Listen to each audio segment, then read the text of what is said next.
Hello everyone, आज हम करेंगे क्लास 5th का हिंदी का चैप्टर नंबर 2 फसलों के त्योहार। इसमें क्या है कि हर जगह पे इंडिया में हर एक स्टेट में जो है फसलों से रिलेटेड एक त्यौहार बनाया जाता है, लेकिन हर जगह पर उसका नाम अलग अलग है। तो उसी से रिलेटेड ये जो आपका चैप्टर है वो है कि फसल जब काटते हैं, जब वो फसल आती है तो उससे रिलेटेड हर जगह पर उसका नाम क्या क्या है, यही सब इसमें बताया गया है। सबसे पहले है ये जो शुरू होता है, एक छोटी सी कहानी उन्होंने बताई है। सारा दिन बोरसी के आगे बैठकर हाथ तापते हुए गुजर जाता है। अब बोरसी क्या, एक तरह से अंगीठी होती है जिसमें से थोड़ी आग निकलती रहती है मीन्स। तो वो क्या करते हैं, वहाँ पर इतनी ठंड है कि वहाँ पर उसके सामने बैठकर वो अपने हाथ सेकते हैं ताकि उनके हाथ जो है गर्म रहे, ठंडे ना हों। कहाँ तो खिचड़ी के समय धूप में गर्माहट शुरुआत होनी चाहिए। अब देखो खिचड़ी, अब यहाँ पर जो खिचड़ी है वो क्या, वो त्योहार का नाम है कि जब ये टाइम आता है कि खिचड़ी का त्यौहार हम मनाते हैं तो उस टाइम पे क्या होता है, धूप में गर्माहट, यानी कि धूप आनी शुरू हो जाती है, गर्मी का थोड़ा थोड़ा टाइम आना शुरू हो जाता है। कब? जब खिचड़ी आने वाली होती है, खिचड़ी का टाइम होता है। यहाँ पर खिचड़ी क्या है, उस त्यौहार का नाम है जो फसलों के टाइम पे मनाते हैं वो। और यहाँ हम सूरज के इंतज़ार में आस लगाए बैठे हुए हैं। और अब तक देखो, यहाँ तो आज अब की बार तो यहाँ अभी तक सूरज भी नहीं आया है इतने दिनों से। और पहले क्या होता था कि जो है गर्मी होनी शुरू हो जाती थी। पूरे 10 दिन हो गए, सूरज लापता है। आज सुबह तो रजाई से निकलने की हिम्मत ही नहीं हो रही थी। अब देखो यहाँ पर एक सिंपल सी बात है कि खिचड़ी का जो ये त्यौहार का टाइम है, इस टाइम तक गर्मी हो जाती थी, लेकिन अब की बार क्या है, सूरज निकल ही नहीं रहा है, यानी कि बहुत ज़्यादा ठंड है और रजाई से निकलने के लिए मन ही नहीं कर रहा है कि पूरे दिन अंदर ही रहें। बाहर देखने से तो समय का अंदाज़ा बिल्कुल नहीं हो रहा, लेकिन घर में हो रही चहल पहल अब पता चल रही है। रह रहकर कानों में कभी चांपाकाल के चलने और पानी के गिरने की आवाज़, तो कभी किसी के हाक लगाने की आवाज़ आ रही थी। अब देखो, अगर बाहर देखेंगे, जैसे कई बार बादल होते, बारिश हो रही होती, तो बाहर से टाइम का पता नहीं चलता कि क्या पता अभी रात ही है या फिर टाइम नहीं हुआ है। लेकिन सेम चीज़ उनके साथ है, सूरज नहीं निकला है तो टाइम का पता नहीं चल रहा है उन्हें।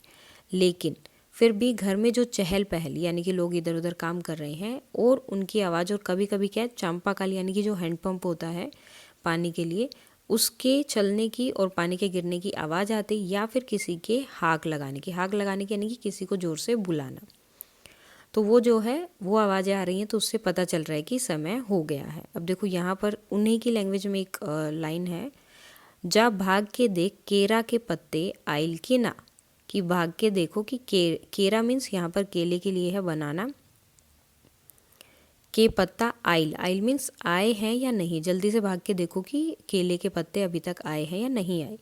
आज ये लोग के उठे के नहीं खा, नहीं खे खा, कि आज ये लोग जो हैं ये उठेंगे या नहीं उठेंगे। बोल जल्दी तैयार होकस, और इनको जल्दी बोलो कि तैयार हो जाए। अभी जो राइटर है वो अभी तक उठा नहीं था, वो देखो जैसे पहले बोल रहे थे कि रजाई से निकलने की हिम्मत नहीं हो रही है, तो बाहर से भी आवाज़ आती है, जैसे कई बार आप भी लेट तक सोते हो तो घर में आवाज़ आती है कि आज ये उठेंगे या नहीं उठेंगे, क्या चल रहा है इनका।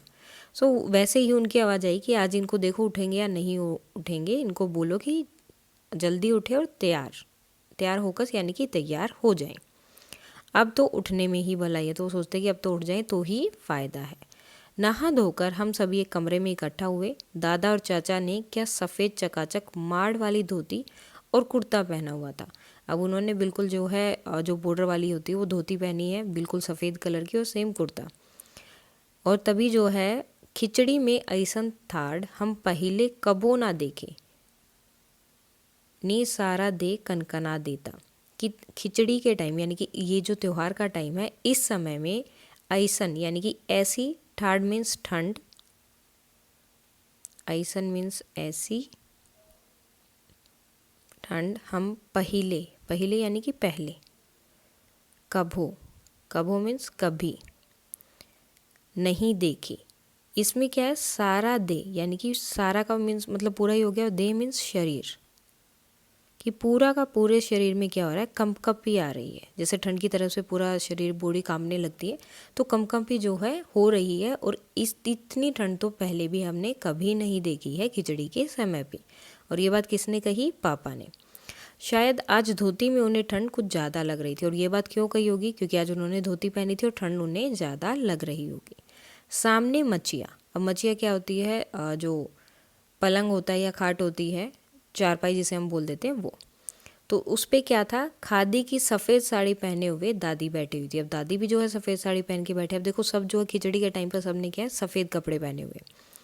आज दादी ने अपने बाल धोए हैं, जग सफ़ेद सेमल की रुई जैसे हल्के फुल्के बाल।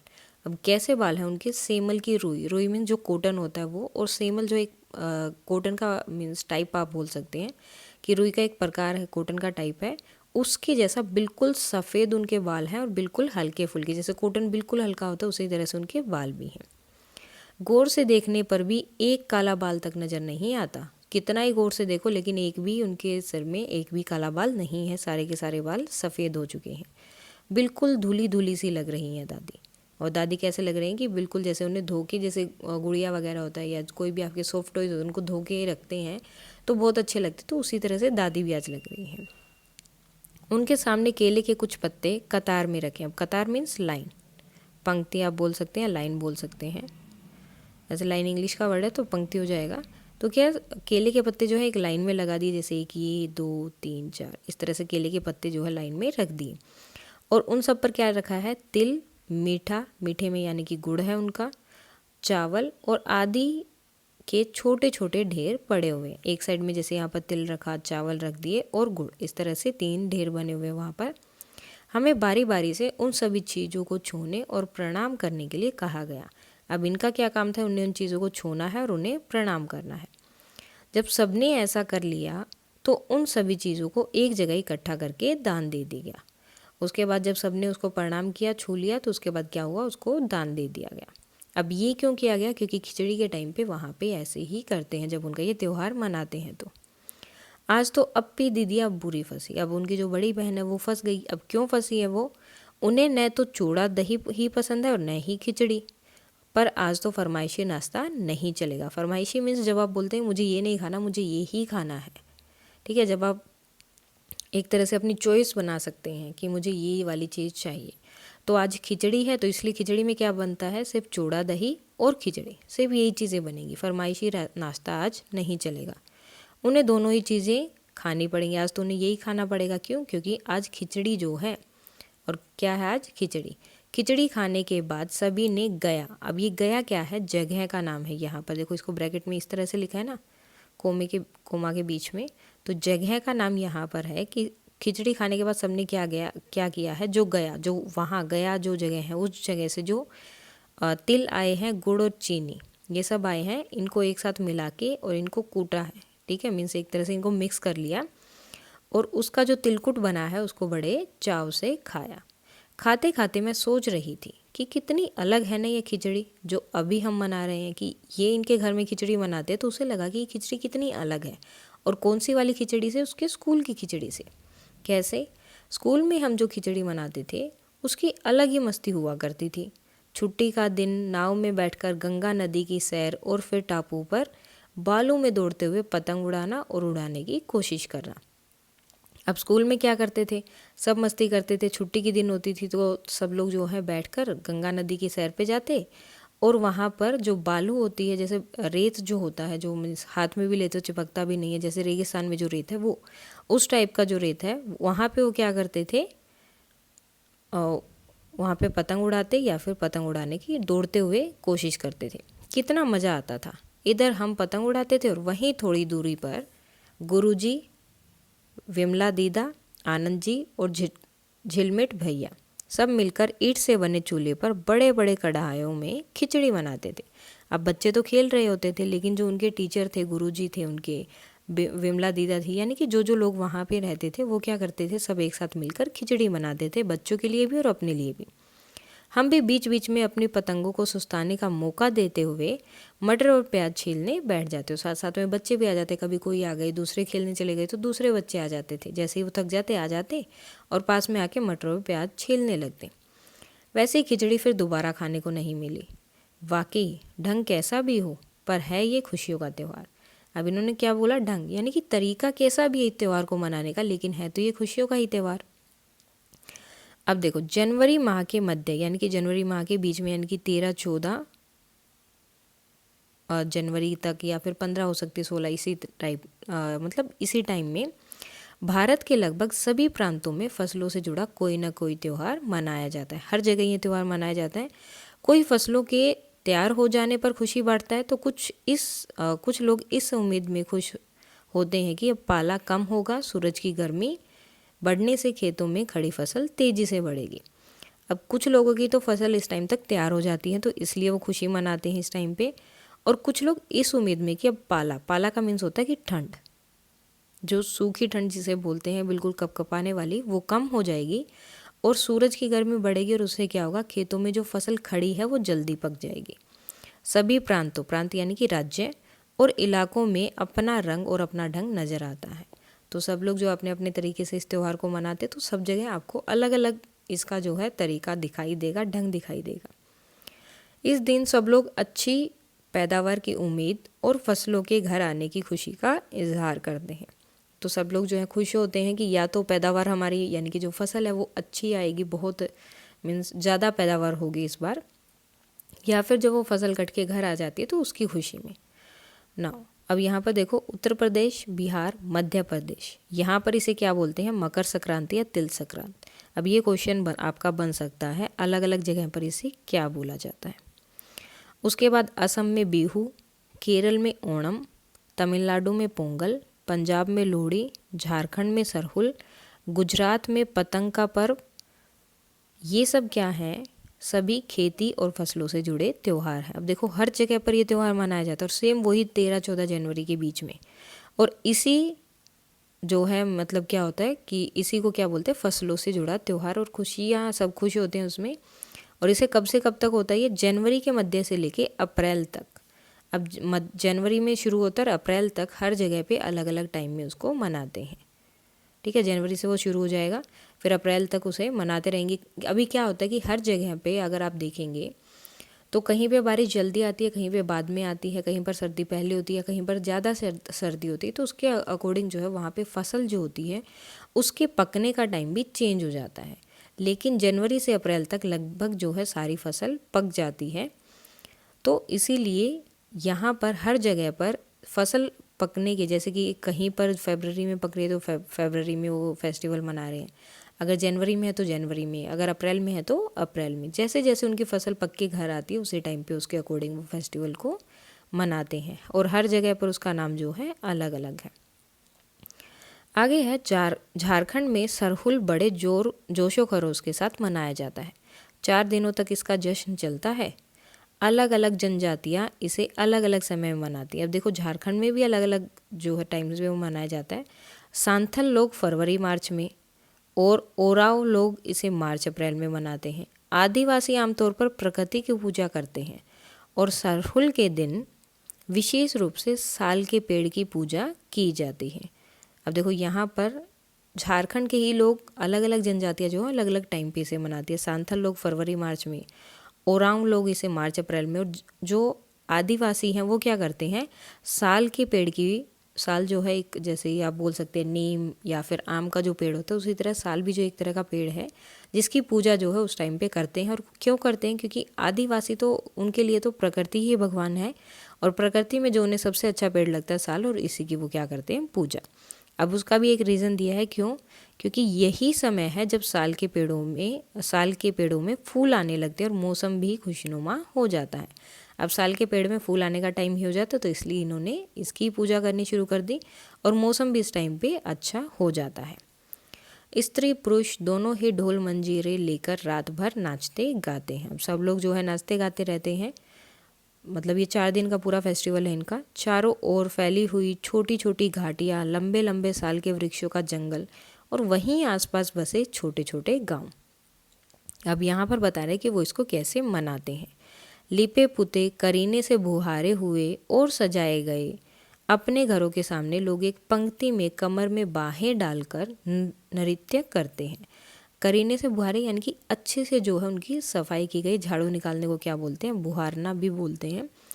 तो करीने से यानी कि अच्छे तरीके से उनकी सफाई की गई है, घरों को सजाया गया है। और उसके बाद सब लोग पंक्ति में से एक लाइन में खड़े हो जाते हैं और एक दूसरे की कमर में हाथ डाल के वो डांस करते हैं। अगले दिन वे नृत्य करते हुए घर घर जाते हैं और अगले दिन वो क्या करते हैं, डांस करते हैं सब लोग, जैसे ये बच्चे यहाँ पर कर रहे हैं, और हर एक घर में जाते हैं और क्या करते हैं, फूलों के पौधे लगाते हैं, घर घर जाकर फूलों के पौधे लगाते हैं और घर घर से चंदा मांगने की भी प्रथा है। प्रथा मीन्स एक तरह से वहाँ का रिचुअल है, वो रिवाज है, और घर घर जाकर वो सबसे चंदा मांगते हैं। पर चंदे में मालूम है क्या मांगते हैं? अब चंदे में पैसे नहीं मांगते, वो क्या मांगते हैं? मुर्गी, चावल और मिश्री। अब ये क्यों मांगते हैं? क्योंकि इसका बाद में वो यूज़ करते हैं। फिर चलता है खाने पीने और खेलों का दौर। उसके बाद ये काम शुरू हो जाता है। तीसरे दिन जाकर पूजा होती है। पहले दिन सबने अपने घर सजाए, वो सब हुआ। दूसरे दिन सबने ये जो है घर में सबके घर जाना और पौधे लगाना और चंदा मांगने वाली प्रथा थी। अब तीसरे दिन क्या होता है उनका, जिसके बाद लोग अपने कानों में सरई का फूल लगाते हैं।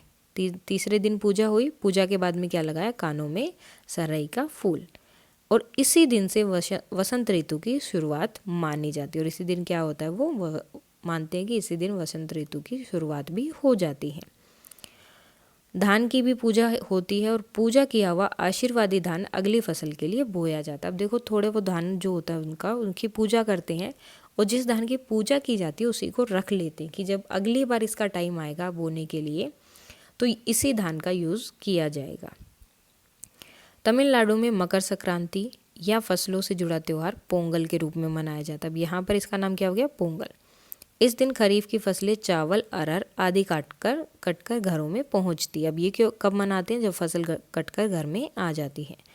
लोग नए धान कूटकर चावल निकालते हैं।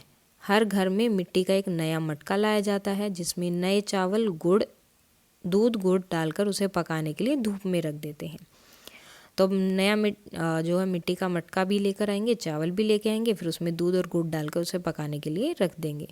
हल्दी शुभ मानी जाती है, इसलिए साबुत हल्दी को मटके के मुंह के चारों तरफ बांध देते हैं। अब हल्दी जो है सबसे शुभ और अच्छा माना जाता है, तो इसलिए उसको क्या करते हैं, वो जो मटके का, जैसे ये हमारा मटका हो गया, तो यहाँ पर इस तरफ चारों तरफ हल्दी को बांध देते हैं। अब जो साबुत है, कूट कर पिसी हुई नहीं, जो साबुत होती है उसे। यह मटका दिन में 10:30-12 बजे तक धूप में रखा जाता है। अब इस टाइम तक इसे धूप में रखेंगे और जैसे ही दूध में उफान आता है, यानी कि दूध उबल जाता है और दूध चावल मटके से बाहर गिरने लगता है, और जैसे ही चावल जो है बाहर निकलेगा तो ये क्या बोलते हैं? पोंगला पोंगल, पोंगला पोंगल, यानी कि खिचड़ी में उफान आ गया, यानी कि खिचड़ी जो है बन गई है, के स्वर सुनाई देते हैं। अब गुजरात में क्या होता है? दूसरी ओर गुजरात में पतंगों के बिना तो मकर संक्रांति का जश्न अधूरा ही माना जाता है। इस दिन आसमान की ओर यदि नज़र उठाएं तो शायद हर आकार और रंग रूप की पतंगे आसमान में, आकाश में लहराती हुई मिले। प्रत्येक गुजराती, चाहे वह किसी भी धर्म, जाति या आयु का हो, पतंग उड़ाता है। हजारों लाखों पतंगों से सूर्य भी ढक सा जाता है। अब गुजरात में मनाने का तरीका बिल्कुल ही अलग है। वहाँ पर वो क्या करते हैं, सब मिलकर पतंग उड़ाते, चाहे कोई कैसा भी इंसान हो। उसके बाद है कुमायूं। कुमायूं में मकर संक्रांत को घुघुतिया भी कहते हैं। इस दिन आटे और गुड़ को गूंथकर पकवान बनाए जाते हैं। अब देखो, हर जगह पर जो है खाने का ही है कि मेन क्या है कि उस टाइम पे जो भी उनकी फसल आती है उससे रिलेटेड वो कुछ ना कुछ चीज़ें बनाते हैं। तो आटे और गुड़ को लेकर गूंद के कोई पकवान बनाया जाता है। इन पकवानों को तरह तरह के आकार दिए जाते हैं, अलग अलग तरह का आकार देते हैं इससे, जैसे कि किसी से डमरू बना दिया, तलवार, दाड़िम का फूल आदि चीज़ें वो बना देते हैं। पकवान को तलने के बाद एक माला में पिरोया जाता है। इस तरह से, जैसे ये एक माला हो गई, तो इसके अंदर वो जो जो चीज़ें उन्होंने बनाई थी उन्हें डाल देते हैं। माला के बीच में संतरा और गन्ने की गंडेरी भी। अब देखो, गन्ना क्या होता है, इस तरह से होता है, ठीक है। तो ये जो एक पार्ट आप लेंगे गन्ने का, उसे क्या बोलते हैं? गंडेरी। वो जो है उसके अंदर बीच में डाली जाती है संतरा और गंडेरी। यह काम बच्चे बहुत रुचि और उत्साह के साथ करते हैं। तो बच्चे जो इस काम को बहुत खुश होकर करते हैं। सुबह बच्चों को माला दी जाती है। बहुत ठंड के कारण पक्षी पहाड़ों से चले जाते हैं। उन्हें बुलाने के लिए बच्चे इस माला के पकवान तोड़ तोड़ कर पक्षियों को खिलाते हैं। अब इनके क्या करना होता है, ये जो माला है, इनसे इन्हें पक्षियों को बुलाकर पक्षियों को ये जो है, जो भी चीज़ें बनाई हुई है पकवान, उन्हें जो है पक्षियों को खिलाना होता है।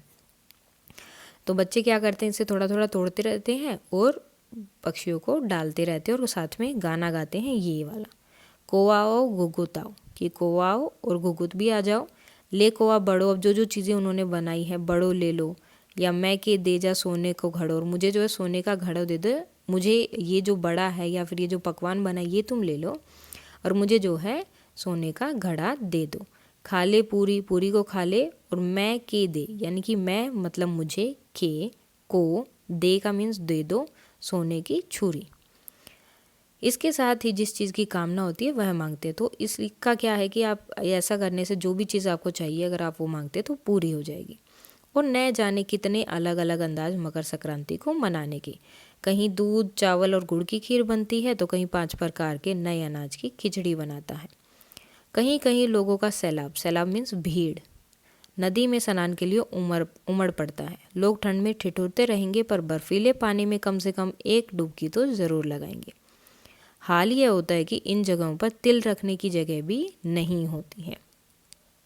अब देखो अलग अलग जगह पे अलग अलग तरीके से ये मनाया जाता है। तो कोई गुड़ से खीर बना रहा है, कोई 5 जो नए अनाज आते हैं उनकी खिचड़ी बनाता है, कोई तिलकुट बनाते हैं। और कई लोग तो इतनी भीड़ हो जाती है कभी कभी तो नदी पे स्नान करने के लिए जाते हैं कि बहुत अच्छा टाइम है ये, और इतनी भीड़ होती है कि आप एक तिल भी वहाँ पर नहीं रख सकते। अब देखो तिल बहुत छोटा होता है लेकिन भीड़ इतनी ज़्यादा है कि आप उसे भी वहाँ नहीं रख सकते।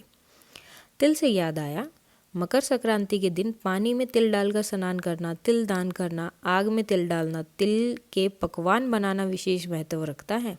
अब देखो सबसे इम्पोर्टेंट क्या है, हर जगह आपने आगे भी पढ़ा होगा, पहले ही पढ़ा है हमने कि तिल जो है इस त्यौहार में बहुत ज़रूरी है। अगर आप पानी में डाल के स्नान कर रहे हैं वो भी है, दान करना, खाना या फिर कोई भी चीज़ करना तिल से रिलेटेड, तो वो इस त्यौहार के टाइम पे सबसे अच्छी मानी जाती है। अब आपको बताना है कि तुम्हारे घर या इलाके में इस त्यौहार को कैसे मनाया जाता है। इसे खिचड़ी, पोंगल, मकर संक्रांति या कुछ और कहा जाता है, या तुम फसलों से जुड़े कोई और त्यौहार मनाते हो। अब आपको बताना है कि क्या इसे यही इन्हीं एक नाम से पुकार जाती है या कुछ और नाम है, या फिर कोई और ही इनसे भी अलग कोई और नाम है या कोई और त्यौहार है।